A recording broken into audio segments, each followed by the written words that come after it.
कबूतर से मुर्गी का।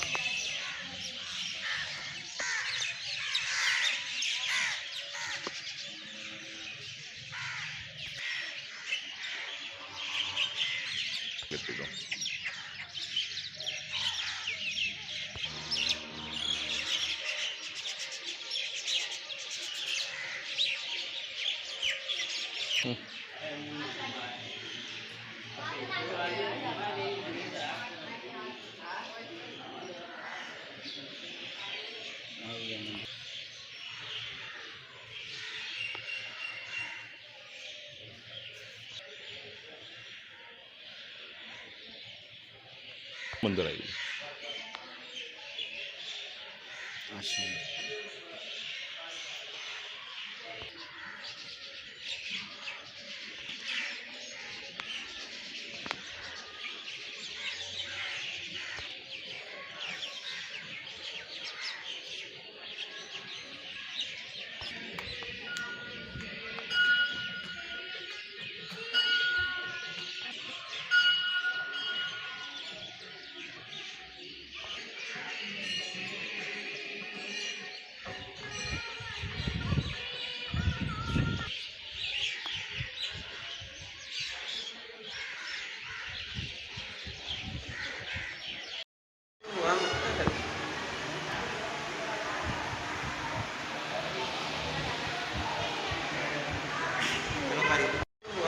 जी नमस्कार सर, संत नेरूराम आश्रम और संत नेरूराम का जो इतिहास है वो कितना पुराना है, इसके बारे में बताएंगे?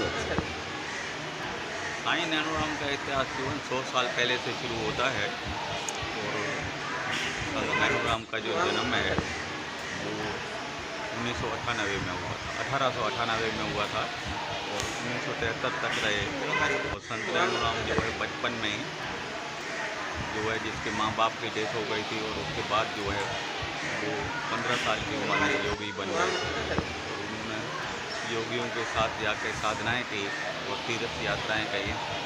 1940 में वो लौट के इस गांव में आए और यहाँ जो है श्री राम मंदिर में पहले धूनी लगाना शुरू कर दी और उसके बाद यहाँ आके 1944 में ये आस्थान पूर्ण भारतीय आस्थान, इसको पूर्ण भारतीय आस्थान कहते हैं इसीलिए कि पूर्ण भारतीय संत ने उस जगह पे अपनी तपस्या की थी, उसी जगह पे उन्होंने अपनी धूनी लगाई और सेवा करना। उसकी ज़िंदगी का मोटो ये था कि सेवा दर सेवा।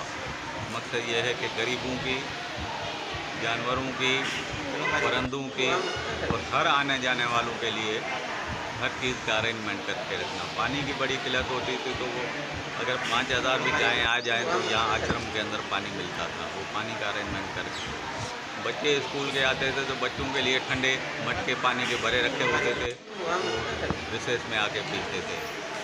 अगर कोई दोपहर में चला आया या किसी टाइम पे आया कि रोटी की ज़रूरत है तो जो भी रोटी होती थी हाजुर में वो अन्य क्षेत्र वगैरह मतलब निर्माण किया था। हाँ था और वो अपने योग और तप के बल से ये आश्रम चला रहे हैं। उसके बाद उसके सेवादारी हुए बाबा लक्ष्मण दास जो अभी यहाँ बैठे हैं, तो बीच में बाबा खुशहाल दास थे, उसकी अभी जो है वो 22 में डेथ हो गई, तो वो भी यहाँ रहते थे।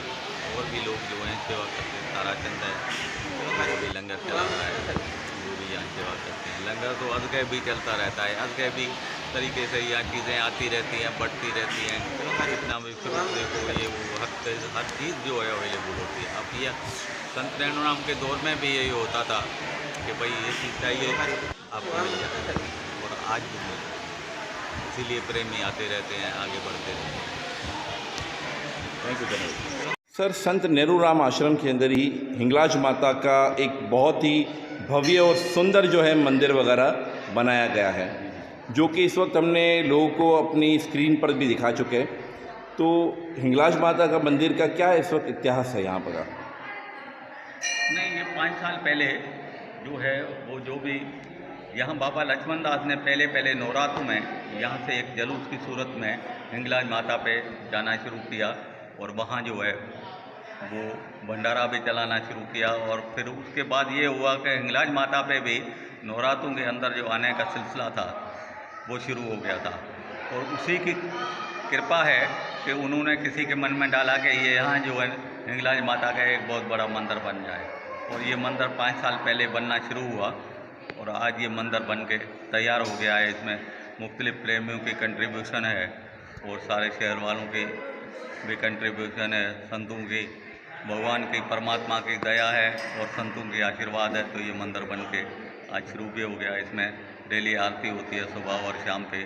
उसके बाद यहाँ जो है कई प्रेमी आते हैं, वो देखते हैं, वो बोलते हैं कि इस एरिया में ऐसा किसी से पहले कोई मंदिर बना हुआ नहीं है। दादा, ये जो माता की मूर्ति है माँ हिंगलाज की, तो ये हिंगलाज माता की मूर्ति का क्या इतिहास है? कहाँ से बनाई गई, कैसे बनाई गई? नहीं, ये हिंगलाज माता की मूर्ति जो है ये हिंदुस्तान से मंगवाई गई और ये है कि दुबई के थ्रू ये हिंदुस्तान से यहाँ आई और ये अगले साल 29 जनवरी को ये मूर्ति स्थापन हुई थी। और यहाँ जो है मूर्ति स्थापन होने के बाद माता के मंदिर में और रौनक आ गई है। ठीक है, तो ये जो मूर्ति है ये किस धातु के अंदर बनी हुई है? ये पीतल की बनी हुई है और बहुत मजबूत की बनी हुई है। और ज़्यादातर हमारे पास जो मूर्तियाँ होती हैं या संगमरमर की बनी होती है या पीतल की बनी होती है। ओके, धन्यवाद सर, जय माता दी।